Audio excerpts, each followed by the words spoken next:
All right, Kira, welcome to the podcast. I appreciate you coming on. Oh, I know you were seeming a little bit nervous, so I sent you some of the questions. Hopefully that helped a little bit. a little bit. Yeah, I just want to make sure I had all the answers for you. That's cool. Now I'm just going to completely ditch all those questions and then throw you Okay, curveballs the entire time. go for it. Uh, well, there's two angles I want to approach this with. One is just what I typically like to do, with actors is that their methods, their techniques, yada yada. But you also recently did your first directorial project where you first directed that, so you had a little bit of a curiosity about doing something else. What do you think started that? I don't know. I just when I was little, my brother and I would like make home movies and like in the movie Clue, we would get together with all our neighbor kids and I would be telling them, okay, well, you stand here, you stand there, you hold the dog. And, we just kind of started out that way. But I've had a passion for filmmaking for as long as I could remember. I just didn't have the opportunity to do it until recently. When did you start pursuing it more full time?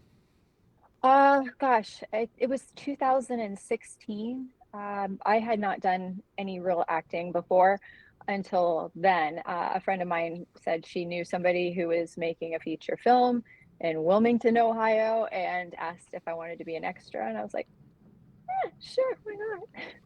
And that's kind of how it worked. I met people and they introduced me to other people, and I networked through that, and that kind of started everything.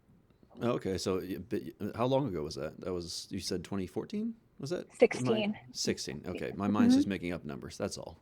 That's okay. What was the first serious role that you took on that you found some difficulty in that challenged you Oh a bit? gosh. Yeah, you really put me on the spot because I gotta think here. Um, I'll ask you what your really, really favorite color is challenging. next. That'll be easier. Yeah. My first challenging role, Is it I would blue? say, I'm getting blue for some reason. I don't know why. no, no.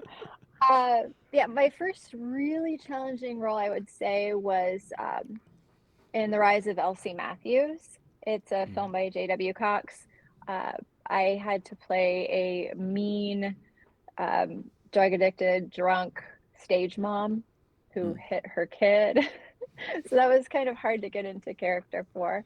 But yeah, that was How, pretty much my challenge. how did you get past the? Because obviously, it's fake hitting, but you are Yeah. portraying in a particular emotional state when it comes to like playing the abuser. How did you shift your mindset into that? Well, gosh, I took some time to really research my character beforehand, and I was watching a lot of, like documentaries, and I believe it was based on kind of a true story. So I tried to research as much as I could, and then getting into character, I would need to kind of be off to the side and kind of compose myself, start thinking about being Helen Matthews, which is the mom, and it was a lot easier to get into character than to get out of it because it was such an emotional kind of role that it just kind of stuck with me. Mm. Did you have to learn how to is that the first role you had to learn how to decompress out of the character for and not take the character home with you? um Funny enough, we shot that in my home. Oh, well, that didn't help at all. No, it did. I would say that that's the one that kind of hit me the most. I like to take on challenging roles, but this one was just something that was completely out of the box for me. Usually, when I'm in a role, there's a little piece of me someplace in there, but this one, I don't drink, I don't do drugs, I don't hit my kids. You know, I just it's so unlike me, so it was kind of hard to snap out of it, especially like with the addiction part and the drinking. That was hard to kind of stomach because I have family and friends with a addiction problem. So Was that something that you drew from in terms of reference to be able to, for that performance? a little bit, yeah. Mm. What, uh, after you did that one, you played in a number of short films, but then a couple years later, which is where I first met you from, you played not necessarily as abusive, but maybe slightly more manipulative mother role of in Analog Rainbow on Henry's set. And Hmm. from people I've talked to locally, that's like one of their favorite films. And then Henry disappeared off the planet, and now he's back and everything. But um, what did you take away from playing that particular role in contrast to that first role that you took? Um, Now going, you almost made me forget about, like Rainbow and the difficulty I had, but that was like pretty much my first really dramatic role. Um, and her character was like so complex because, as you know, you view her as this mean, horrible person, but in reality, she wasn't. And it was the duality of that character that was kind of difficult for me. And Henry pulled me aside because I was having some trouble kind of sinking into it. And he told me who the character was based on, gave me some reference, and it was so very personal that, I cried a couple of times on set. Mm-hmm. So yeah, A couple times on camera too. yeah, that was Mm-hmm. it was tough. Um, Now that you've been doing this for a number of years, what has taught you to say no? What are the red flags that you've looked for and been able to identify when it comes to being approached by someone that you haven't worked with before Mm. for a script that could either be good or bad? Red flags. Oh gosh, there are so many of them. I usually try to vet whoever is asking me to audition or to offer me a part. I like to see if they've done anything. Also, word of mouth in our indie circle here is it gets around. So if you are somebody that shouldn't be worked with, you find out pretty quickly in most cases. So I listen to things that people might say, uh, recommendations from other filmmakers, from cast and crew. But the red flags usually are like, um, they'll be like, I'm making a short film, but it's mostly nudity, or there's, or it's, I don't know, they have projects that they always start but don't finish. Mm, That's another big one. flakiness. Yeah. Yeah, yeah. Is there a particular experience that you can recall from where you ended up saying yes to, but you ended up regretting? That's not very nice. You don't have to name um, names, but like just kind of paint the picture. Honestly, there's never really been a time where I've regretted doing something. Um, I was disappointed in some cases where it didn't turn out the way I thought it would, or that it didn't get finished. Um, but I look at every performance, every gig that I do as a learning experience. So I try to take away something from every project, and it's not always a pleasant experience, and it's not always something that turns out the way that you'd hoped. But Hmm. you did it. Yeah. I saw an interview. I forget which film festival it was from, but you were standing next to Joseph Cox. Um, Actually, yeah, I think it might have been for your first one, the something Matthews. I forget Yeah. the title. And you said that yeah, you had you were worried about getting typecasted as like the soccer mom or something like that. Can you Yeah. elaborate a little bit more on that? Actually, that was funny. I think it was that I was worried about being typecast as like the mean mom or something. Mm. Because of Analog Rainbow, I was a mean mom there, and I hit my kid. And then I've got Elsie Matthews, where I'm a mean mom, I hit my kid. So yeah, I just it's not. I was just saying it in jest, but I usually play the mom roles, and sometimes I'm nice, sometimes I'm not. Mm. Is there a role that you think that would surprise people that you might be able to shine some light on other skills that you have? Oh gosh, I think I've pretty much done things to the extent of my talent. Oh, if anybody wants to hire me for a Western or something on horseback, I used to ride horses competitively. Uh, Mm. but yeah, I I try to be as diverse with my characters as I can, try something new. So Mm. it's more of a challenge for myself. What would you say has been the most difficult role that you've had to play to date? Mm. Mm. Gosh. Or are they just all so hard that No, they're no, all no, blending? no. No, they're not all hard. The most challenging ones, like I was saying, are roles that don't have much of a piece of my personality, and it makes it more difficult. So, like the abusive moms, and the drunks and the drug addicts, and those are the ones that are more difficult for me. Um, I think that the easiest ones are like my horror roles, I because that's what I started out in, and that's Just what I'm scream a used bunch. to. I did win an award for best scream one time, but no, it's I don't know, it's just that's my genre. That's what I grew up with. That's the type Hmm. of movies that I like, but I usually get cast in a lot of dramatic stuff. Okay. Is there like a lighthearted genre that you think might be a nice break from all the heavy stuff? Yeah, I'd love to do a comedy. I'm not very funny. I mean, I'm like deadpan comedy funny, but like I'm not funny. I If funny that enough, makes I sense. actually yeah, I recently spoke to Brandy because she plays like a lot of dramatic roles and everything. Mhm. Especially well, she's less on the abuser and more on the victim side. And then Yes. they expressed the same sentiment that she wants to do a little bit more comedy. And it sounds like Yeah. everyone who just does drama, it's like I need a break.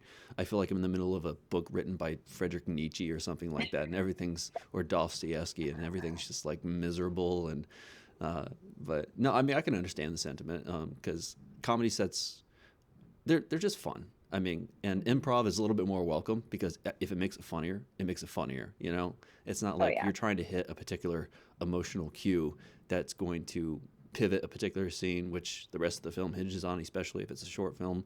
You know, Mhm. and in those regards. But what made you decide that after you've had some acting experience that you wanted to try your hand at directing? Again, I've just kind of always wanted to do it since I was a kid, and I'm naturally born bossy, so I figure that would probably come in handy at some point in my life. Um, no, but really, I worked with some directors in the past where they don't have they just don't know how to communicate with their talent very well, and there's not a lot of them, but I have run across that, and I always thought that some of the best directors that I've worked with have been actors. So they know how to speak to us in a way that we understand. So it's easier to get an emotion out of us because they've been put in that position this for themselves. So I wanted to be able to help other actors in that manner too, and also have more of a creative input on the projects that I do. Okay, I didn't see the film. It's coming out for this Winterfest. Is it in May? Because I couldn't find it. I don't think is it released online. I couldn't find it.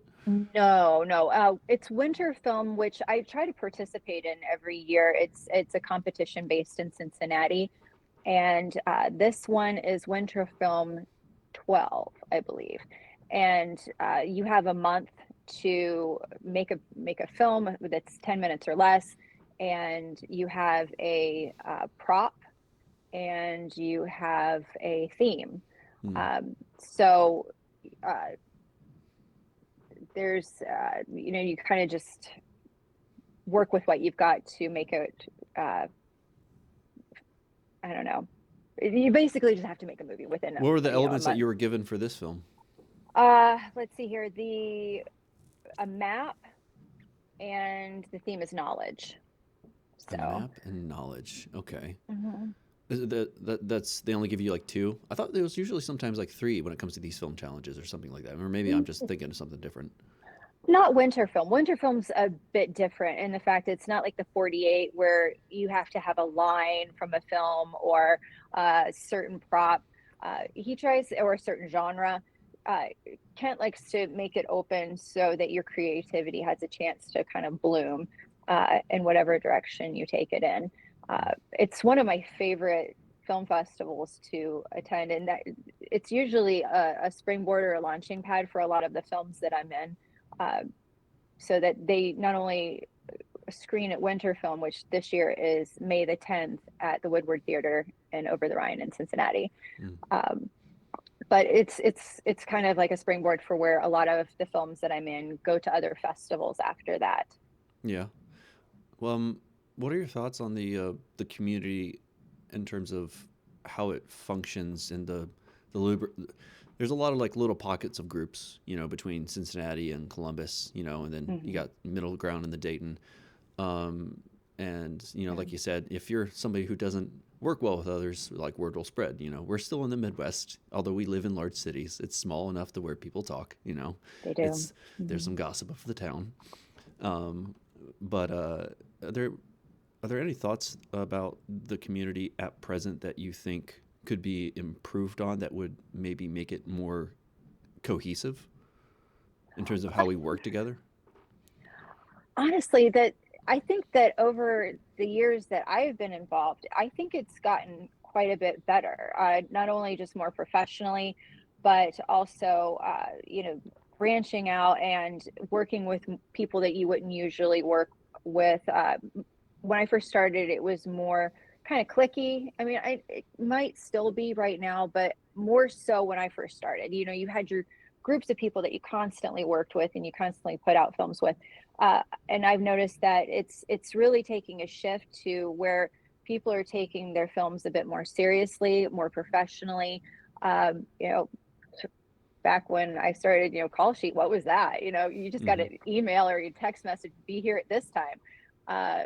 But I think that it's moving in more of a professional direction for the most part with a lot of people. Um, it's no longer, grab your iPhone and let's go shoot something in the backyard. It's taking the time to really plan out a project, to budget for it. Even though a lot of the films around here are short films, in my opinion, I tend to like them more than the feature films just because they're easy to do, don't take a lot of money, don't take a lot of time. You can get them out faster and you can put them out into film festivals and Yeah. more people are have the time to participate in them. What makes a project worth your time? Something I connect with. I I feel that it's going to be a challenge. Mm. What can you give me an example? Uh, yeah. So if it's I don't know. Like I said, I get cast for mom roles a lot, so that's something I connect with because I've got two boys. Um, uh, Things that I've done before, like my dad was in law enforcement, so I get cast a lot for um, detectives, police officers, Mm. uh, sheriffs, that type of Have you thing. ever tried to get So your family involved? Sometimes that funny you happens. say, funny you say that. Um, The last project, actually, it was my first solo producer project. It was called Infernalis, and it's in film festivals right now. Um, I pulled my mom in to work crafty, and then I'm like, "Hey, by the way, mom, you're gonna be in this," and she's like, "Oh no!" So it was my mom's first time ever being in a movie, and my son, he was a PA, and we roped him into being the creature in it. Okay. So What was their thoughts on on the experience of working with you on that? working with my family Yeah. or working on the project in general. Both. The one that you were both on, I'm assuming. Yeah, that's Infernalis is that one I was just talking about. So I loved having my mom and my son there because then they got to see what I do. And my mom's always been my biggest cheerleader. She usually tries to go to all the screenings, and so does my son. So to have them actually there on set to see what I do, it was great because it kind of gives them a taste of what I do. I just don't go for a couple of days and Hmm. then I'm gone and then I come back, say, hey, look, this is what I do. Um, What was the last script you said no to and why? ugh, honestly, now I was going to say no to one, but I ended up getting some context behind it, and now I'm like super interested. It was for an Mm. audition. I can't really say what it was for, but when I got the sides, I'm like, what is this? It makes absolutely no sense. And I like, are there animals involved in this? Like, what's happening here? And so I had a kind of a really difficult time trying to prepare for it, but I didn't want Mm. to ask any questions. I'm like, well, they're going to think that I'm not interested if I ask questions, or I don't want to ask the wrong questions. So I kind of waited and procrastinated. And at the last minute, I'm like, look, I'm having some trouble trying to connect with this character. What is this? Um, but it's all metaphorical. So, who I am and what my name are two totally different things. But it's a metaphor, if that makes sense. But Hmm. once she explained it to me, I was like, oh, I am all in. I hope I get cast for this. And I still haven't heard anything yet, but I was a really good audition because once she explained it, I really connected with this character because it's something that I had experienced, um, in my previous life as an insurance agent.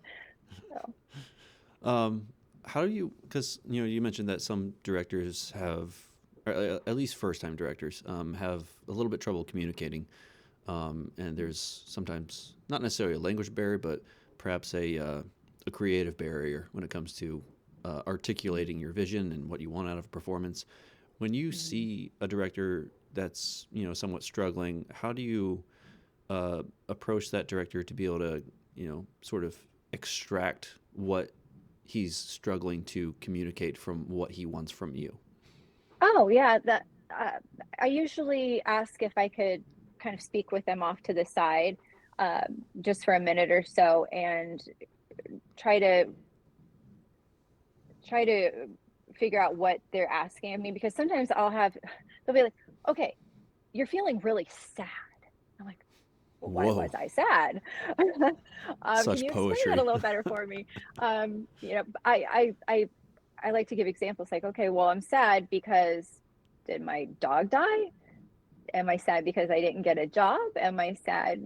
Give me a little bit more. So it's sometimes more about how they are more so in the aspect of trying to get what's in their head on camera rather than taking what comes naturally to Mm, somebody. So if you tell somebody to do something, they may not do it in a way that you like, and it may not come out the way you want it to. So I've learned that it's better to kind of go off to the side and talk about it for a few minutes to see what their goal is and what they want from you and what you can achieve together, mm-hmm. if that makes sense. It does, yeah. When you're working on an emotional scene, which you've done before, which I've watched you do before, um, there's a there's a little voice, there's a little space between the shift of like, okay, Kira, then blank, and then now you're the character. How Mm-hmm. do you address that transition into the character, and how do you what's the method or the technique that you use in order to start sifting into that mindset?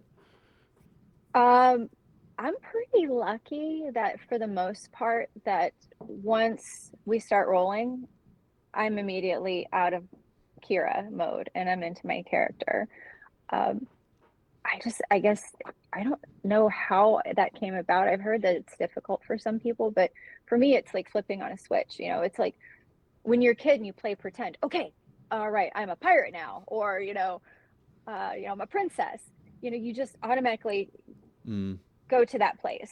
And for me, it's easy to do in most cases. And if it's really draining or really emotional, um, I try to tell the director ahead of time, when we get to this part, could you please give me a couple of minutes? If it's something that's leading up gradually, in a scene, then I can usually kind of start out right away and then get to the more emotional or the more draining things. But if it's okay, we're gonna shoot um, like your dog dying right now, but we got to do this in like 5 minutes. I'm like, oh, hang on a second, because then you don't have something leading up to it, if that makes sense. yeah. Do you think more directors need to schedule more time in terms of prep for emotional scenes in order to actually get what they want? Or do you think they head into it a little too quickly most of the time? Most of the time, it's like whatever the schedule allows for, and you're usually running behind. Um, so I think that if for any actor, regardless of where you are in the film, whether you're a lead or you've got a smaller part, if you need clarification, or if you need some time, always go to the director and say it, because they would rather have you talk to them and try to get a couple of extra minutes than not be able to do it and waste like 6 takes and not be able to get what they're looking for out of you. Mm. What are some better ways that you think that a director can learn to communicate with their actors for if they do struggle with articulating something? Because you can have a great vision, you know, you can be, Mm-hmm. you know, a brainiac in many ways, but you know, if you don't got the vocabulary to, or if you just don't read enough books, that's you Yeah. can tell who reads books and who doesn't when you start talking to them, you know. How Yeah, do and I'm guilty of that. I don't read a whole lot. uh, Guilty, but again, I may not articulate very well to some people, and sometimes I stutter over my words. But I can talk to somebody about emotion and putting somebody in a place where they've been in the past to get to where I need them to be. And I think that that's something that directors, um, if they don't already do it, work with their talent and just say what's expected of them, uh, work with them on how you want them to get to that point, and just work together, because that's what a director's there for. They're there to help you. Were there any lessons that you learned from directing your first short film that you think will that apply to, um, you know, giving a performance as an actor? Because that's the other Uh, side of the shoe that's the other shoe you stepped in. I did. I was not only director, I was producer, and I was an actor in it. And I will never do a film again where I'm all three. It's way too much. You had to And on direct yourself. oh, it's so hard. And I have a really great AD. Jake Warling stepped in as my AD at the last minute and really helped me off camera. But on Infernalis, the last one that I did, I was just running around doing everything, and then literally within a second, I had to pop into my character. And I think that I was so focused on production and pre-production that it was harder for me to get into my role. So it's not like my best performance ever. I could have done better, but I had a great director who Mm. helped me, uh, Naomi Wildermuth. But in this one, it's called In Between the Lines, and uh, yeah, it's not easy. I would never recommend, unless you are incredibly gifted, to direct a film that you're actually acting in or have a decent sized part in it. We'll never do it again. You wouldn't direct yourself again. No, I will pick a lane and I will stay in it. Yeah. Some people like that. You know, you have characters that are like, you know, Ben Affleck that'll just like hop between one and the other, and they'll do both. But why do you think that's not your? Is it just too mentally demanding? It is, because I'm a control freak, and I spend so much time on every little thing that it piles up on me. I'm bad about asking for help. Uh, Mm-hmm. just so when I get to that point where I have to be on camera, I'm wearing way too many hats. It gets to be too much for me. Now, bless the people that can do it themselves. Like Ben Affleck, I'm sure he's got lots of help, you know? Sure. Uh, if he's on camera, then he's probably has, like Matt Damon or somebody like going, okay, let's do that again. You might want to do that again. I'm sure that's happened. Did you find Uh, yourself like wanting to do multiple takes over and over again because you were directing yourself? You're like, I'm not happy with this. I'm not doing it. I got to do it. But your on, schedule, you know. now I did read a book called Actors Directing Actors, I believe. And you have to put aside the fact that you're in it as a lead or like a strong supporting and you're acting in it, because you want to go for whatever take was the best overall. So I don't want to go up there and say, okay, well, I didn't like that, so let's do it again, and let's do it again until I feel that it's perfect. If I'm in a scene by myself and I don't like the first take, I'll go ahead and I'll do a second one or a third one, and then I will pick from those. But if I see something that has other people in it and everybody did great and I was okay, I'll pick the one where everybody was great, because I want my cast and crew to shine in whatever project that I'm doing. That's a bit Mm. more important in telling the story and having an overall good production. Um, So even though my performance was good and I didn't think it was great, I look at the overall picture. And I think it's kind of hard for people like me who are control freaks Right. to get past that. Does that make sense? Yeah, it does. Who you had a you didn't shoot it, obviously. I don't think you mentioned that. You said you shot it. Um, Yeah, no, no, no, no. Chance Madison, who is my cinematographer on Infernalis, uh, oh yeah. he's he's done a lot. He works on a lot of the bigger pictures that come through. Like he was on Superman, and he was actually the cinematographer for the movie Bystanders, which Brittany was on, or not Brittany, Brandy. I'm sorry, I'm having a day. Um, please don't, please Yeah, don't I get mad talked at to me, him actually. Brandy. But yeah, she has played my daughter many times, and I love her dearly. Uh, but Have yeah, you he thought about was. just adopting her, just to make it official? I actually have a couple of film daughters. Her and Celeste Blandon are like my kids. I love them to pieces, and I don't have daughters of my own, so I have I feel that kind of motherly instinct with both of them. I'm like, Hmm. so are you taking care of yourself? How was that role for you? Was it too demanding? Are you okay? So I would yeah, like to be a fly on the wall for those conversations. They'd probably be very interesting. they're just beautiful, talented, remarkable women, and I'm very proud and blessed to know them. Hmm. Um, because it was your first time working with a cinematographer for this film, did you learn anything when it comes in terms of blocking actors as an actor? Yeah, I it's kind of funny because as an actor you just expect it, and then when I was stepping into like the producer and the director role, I kind of was like waiting for somebody to like to call out blocking, and I'm like, huh? Oh, that's me. Pure habit.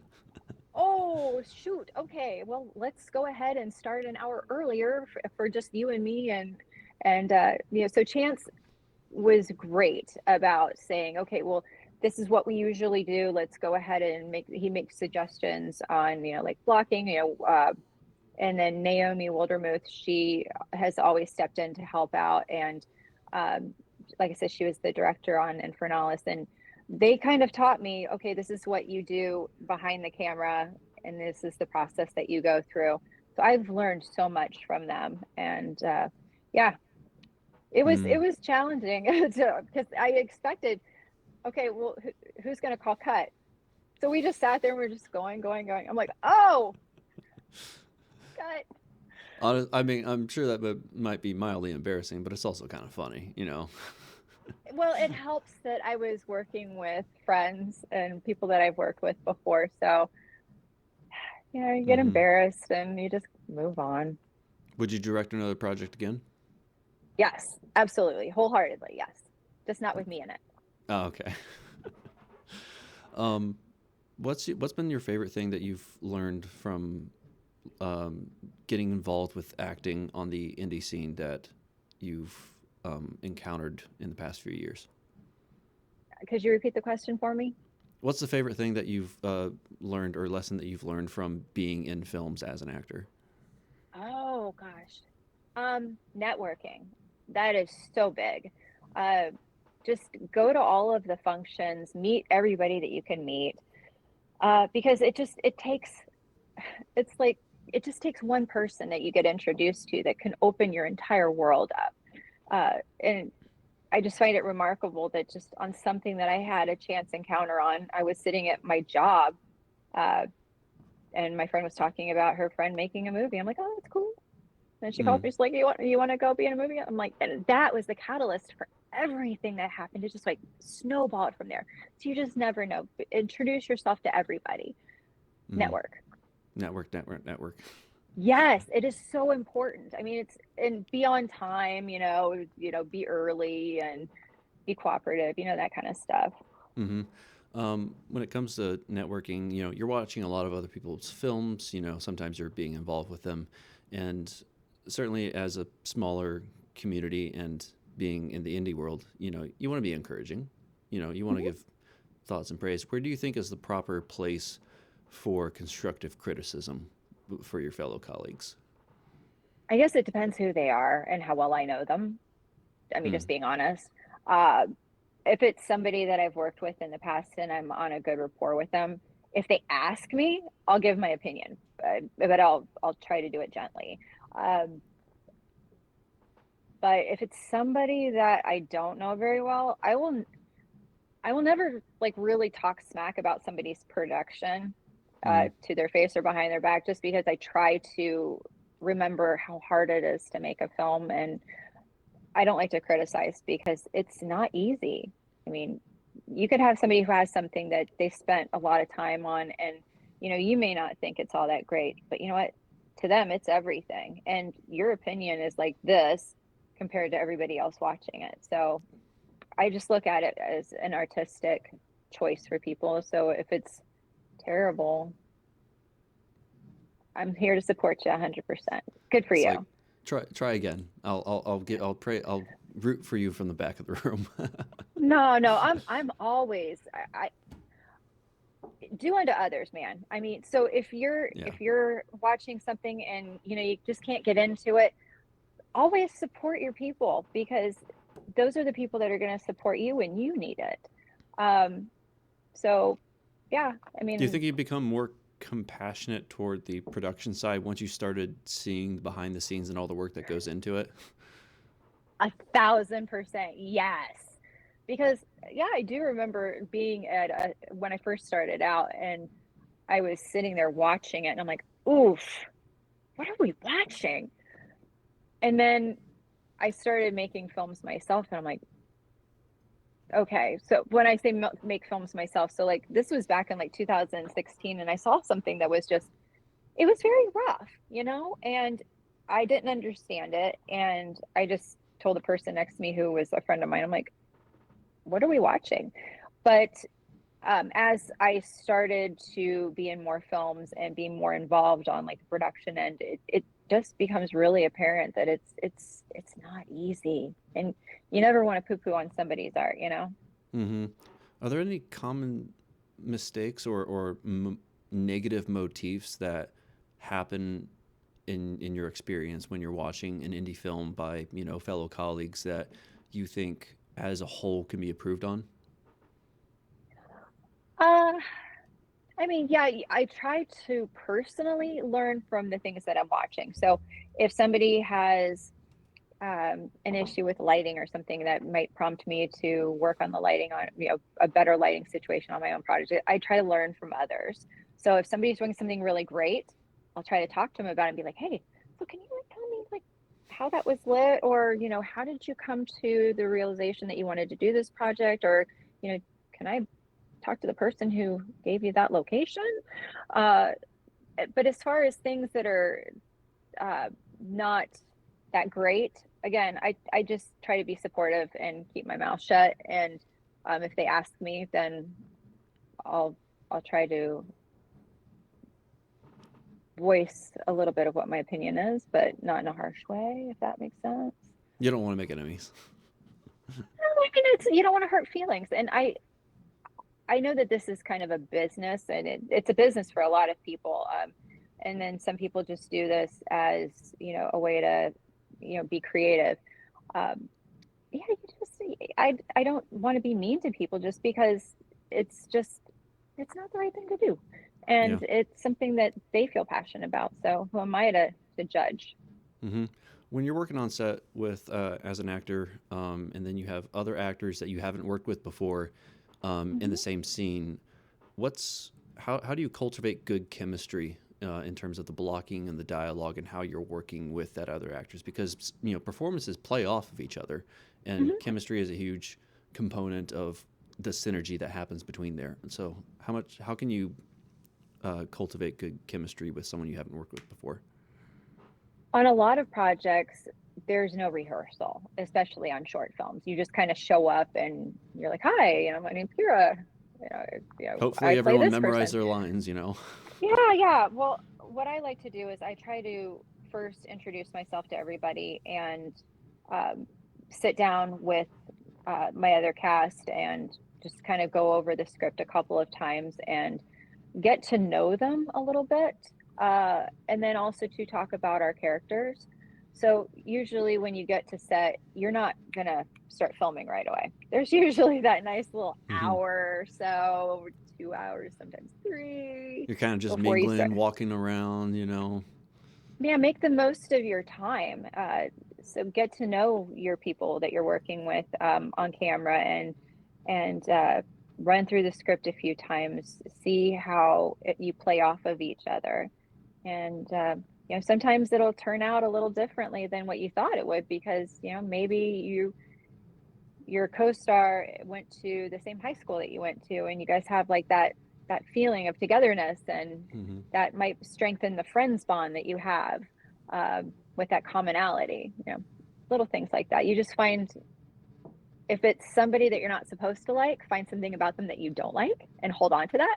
And then if it's somebody that you're supposed to be compatible with in that scene, then you want to find commonality. Mm.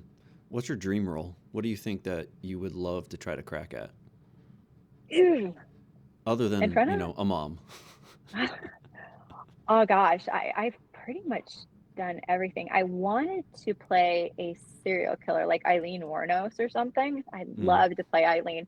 But yeah, I was talking about it with a friend, how I always wanted to be like a female serial killer. And like years later, he's like, "Hey, by the way, here's the script. This is you." And I'm like, "Shoot, really?" So yeah, I think that that's one of the things I really wanted to do. Uh, but yeah, I'm still there's so many different roles out there that I'd like to try, like the comedy. But I've been around doing this for a while, and I've been very fortunate to have parts that I've played that are so diverse, and I don't know. It's What was I'm what go role ahead. put you most out of your comfort zone, or are Yeah, you I just think so emotionally intelligent that you just sift into everything? You can play pretend all day long.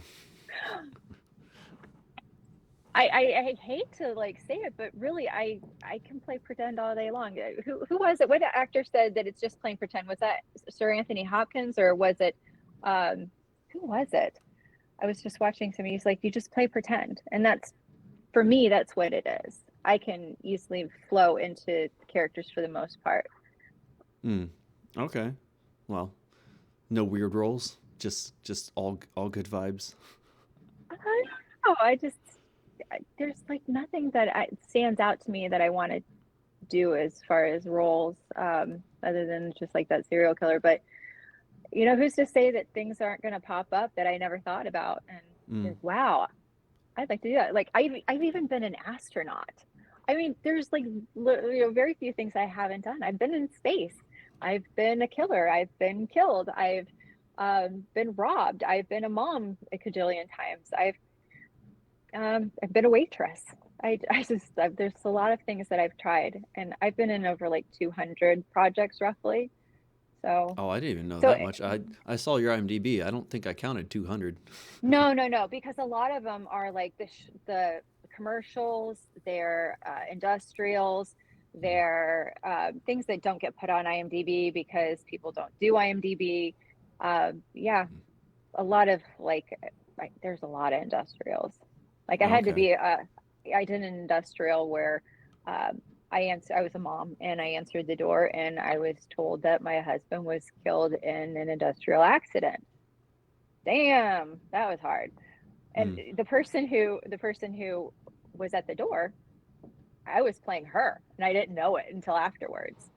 Okay. So she, Yeah. yeah. Did you how has acting, once you started doing it, affected your personality? Because I've heard from actors before that, you know, if well, decompressing obviously after a character is a lot of things, because you don't want to take every single character home, because not every character belongs at home. Not every No, character no. would be a good mother or a good friend in that regard. But there's when you play a lot of different roles and you're playing pretend all the time, I've heard that sometimes it can make it harder or better, make you more compassionate. How, in what ways, either negative or positive, have you found that it affected you? I think that it's made me a bit more compassionate towards others' feelings. Hmm. Um, because putting yourself into a character, uh, it makes you think about other people's situations that you wouldn't necessarily think about if you're a non-actor. So yeah, it's just and I've always been really quiet and reserved, and it's given me a chance to kind of step out of that, at least for a little while, and be somebody else. To get out of character, it's usually, like I said, pretty easy for me. But there's just been a couple of times where it's really dragged out and made me feel kind of bummed out for a while afterwards. Hmm. So Are yeah, those roles that are still harder? Are they still emotionally rewarding in terms of their, you know, effort that you put into it? absolutely. Yeah, I could still look back on those roles for the most part and think, those are some of my better performances, Mm. just because I was able to connect with that character and be in that vulnerable emotional state. And sometimes, like, I'll even think about like Henry and the character that I played for his film. Um, it it was at a time when my son and I were kind of like at odds. Mm. So it kind of made me a bit more compassionate towards my son, because I know that that's how he told me how he was affected by things. So it definitely does help um, change your personality a little bit. Mm. Is there, how far do you hope to take your career, or do you feel like you're pretty satisfied? You know, if this is what it ends up being, do you think it'll be enough? It's never enough. Oh, I I'm started doing greedy. this. I want it all.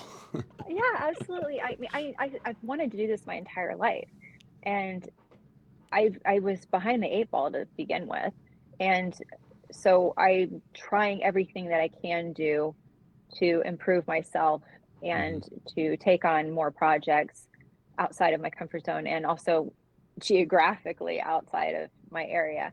Um, when you're married or have a significant other and you've got kids and you've got a house and you've got animals you got to take care of, it's a lot more difficult than being able to just pick up and move off to LA or move off to Atlanta. So that's been kind of a challenge for me. So I want to be able to work in more markets.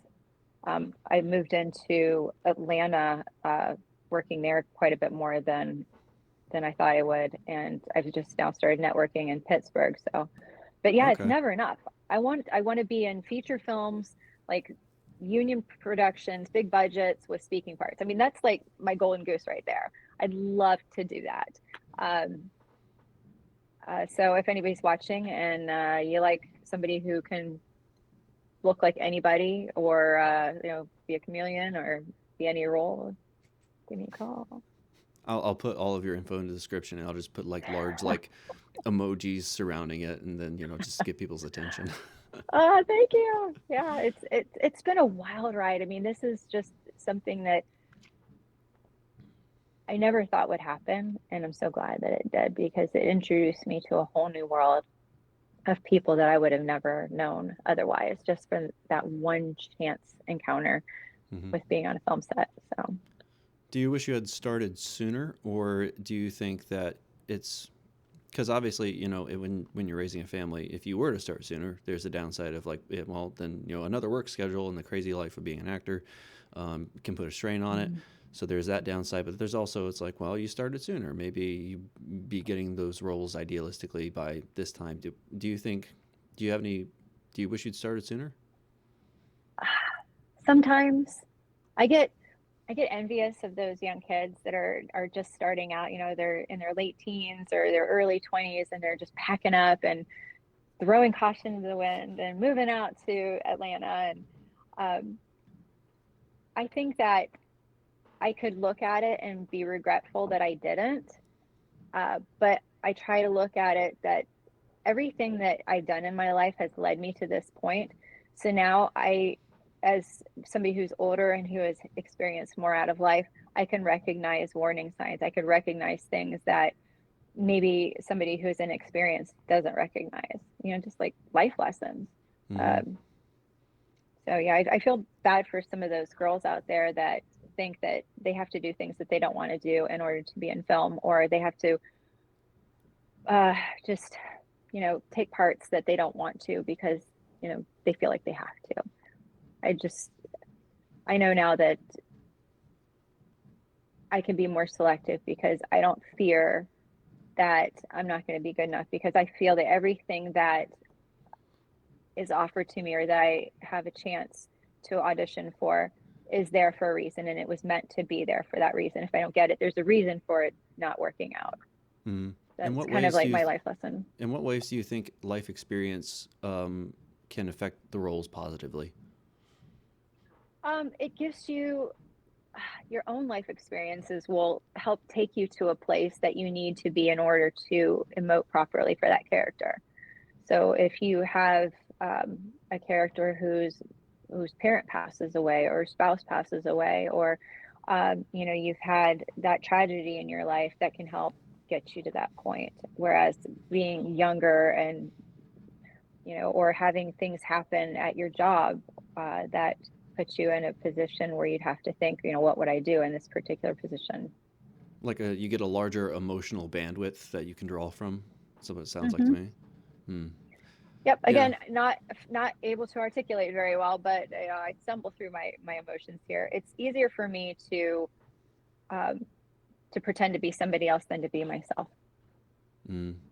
Yeah. Do you think creatives worry too much about their careers, or do you think it's more often than not more appropriate, or at the very least useful, to have a healthy amount of worry? I think that if we don't worry, we're not going to strive to be the best that we can be. Hmm. And if you are at a point where you think, you know what, I'm great. I'm awesome. There's no room for improvement. I've You need to peaked. get yeah, I've peaked. You need to go because if you feel that that's all there is to it, that you're not going to be able to give your best performance because this is something that is ever evolving, ever changing, and you have to grow as a person and grow your skills in order to be successful. Hmm. Yeah. Aren't you so glad that I sent you all those questions? I don't normally Oh do yeah, that. well, Hopefully, and you I didn't eased your actually. worries a little bit, and it's just like it's just, you know, I'm just glad my internet connection is doing great. I've had problems before, and then it's just like it turns into then I have to time my questions with the delay, and then it ends up being a little clunky. But I mean, praise be to the electric grid, you know. Well, to be fair, you didn't ask me like some of the questions, I don't think, or there's like some things that we didn't touch on, like, what are you most proud of, or things like that. I mean, and that kind of stumped me because there's like nothing that stands out that I'm more proud of than something else, Hmm. you know? Um, because everything that I do, I'm proud of, just because it gives me that opportunity to do something different and to be somebody else. Hmm. So, I but don't like to always draw. It's like, I don't in terms of like how I like to handle this podcast, like the questions are more like a reference, and I've done mhm. enough to where it's like, okay, I've accumulated what I think are some good questions, but with different people in different fields, so I got like an actors list, I got a DP list, I've got one comedian list. I'm trying to get more comedians on, but that was just one person so far. Um, but yeah, I'm glad I didn't just stump you the entire time. Oh, Uh, I mean, I'm sure I would have gotten through it, but if I have some more information for you, like I wrote out like this huge list of things that I would probably forget. Like, I've got films that are coming out. When are they coming out? Where can you see them? Who's involved? That kind of thing. Um, so yeah, if you want to know, I can tell you all about that. What do you? I mean, But yeah. What do you got coming up next, other than the film that we mentioned that's coming out in May for Winter Film Fest?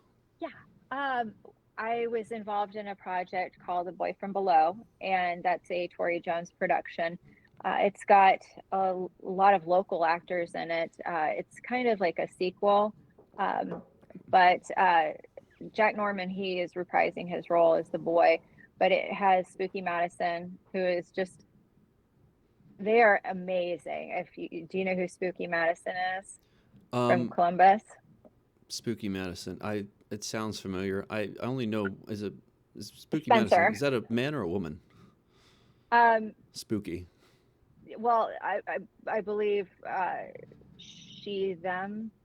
I think I'm trying to think of pronoun, but um, boy, I now you're probably haven't stumping met me them because yet. There's only one other uh, Madison that I've ever met, you know, and so it doesn't. Spencer. She goes by Spencer Madison. Oh yeah, okay. I did meet her once, and it was a long time ago. It was she was helping out for a I didn't know her nickname was Spooky, but yeah, Spencer Madison. I do remember Yeah. working. It was for a small college project uh, Mm. that I think it was by the director. There was a person who directed the Jimmy Neutron series that I don't know if he's still there, but he was running the DMC program at the UC. And then he had a Mm. little project that I came and helped out on. And then, funny enough, in the middle of the night, I had to, because it was a shoot in the middle of the woods. I had to Oh run. my. I had to run Spencer all over town looking for a bathroom, like because we were in the middle of nowhere, and some of these gas stations didn't have a bathroom that was accessible. And so, like, I think Oh. I shuttled her around for like probably an hour, and she's just sitting in my seat, just like I was just trying to crack jokes because obviously she was kind of miserable and she was like, you know, she was dealing with her own situation there. But Yeah, it's that's not my always easy. experience. Yeah, that I guess it is the same Madison. Yeah, Um, yeah, I'm so any other anyways, people that I would know from what you got yeah, coming up? well, yeah, let's see. Well, there's Spencer and then Dee Wallace is in it. So Dee Wallace from Cujo and uh, uh, just E.T. She's in that. Um, Leah Voicey, I think is her name, and she was in Terrifier 2. So she's in that. Then there's also like other local actors like Anthony Dane, Jace Carson, and Dylan Hughes. They're in that one. And then there's another film that's they're hoping to release that um, at least a trailer sometime soon. Let me see here. Let me think of what else. Then there's also they're in the tail end of post for that, so they're hoping to release it like during the spooky season this year. Mm. Uh, they don't have anything definite because it's such a large undertaking. This is the biggest project that they've done so far, so they want to make sure they do it right. And then there's Placid Park by Roman Jossert. That was another fun one that I got to do. I played a convenience store owner who's not Mm. that nice. And that one, they're hoping to get out 2025, 2026. And they're hoping to have a late trailer like later on this year, You stay hopefully. pretty booked. It sounds like. It waxes and wanes. You know how it is.